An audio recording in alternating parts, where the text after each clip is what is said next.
Speaker, this is a serious matter.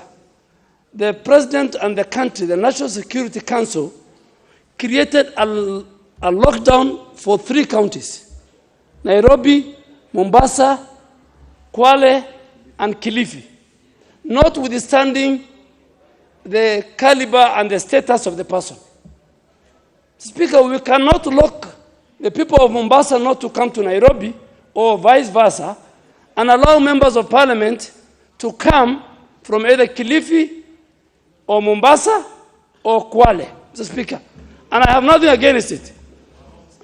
Speaker, unless, Mr. Speaker, they can confirm to us, and Honorable Baya, relax.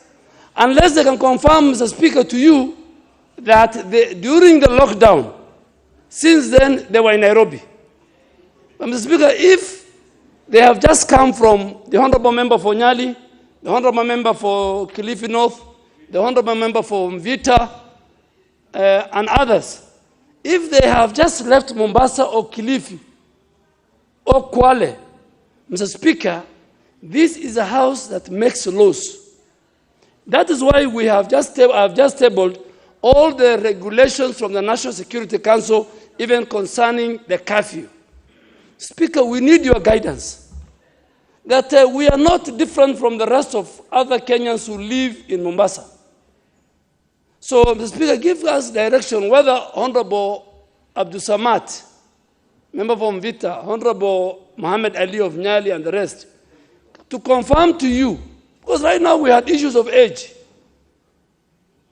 Now in fact, we are going into another dangerous scenario. We are violating the law. You saw the president of South Africa suspending a minister who violated the lockdown.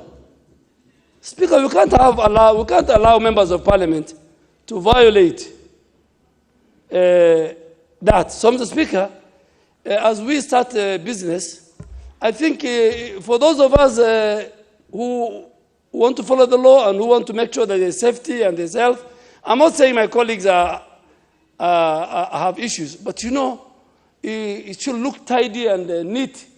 Are they from Mombasa this morning? And if they're from Mombasa this morning, Mr. Speaker, I'll be the first person to walk out and go home.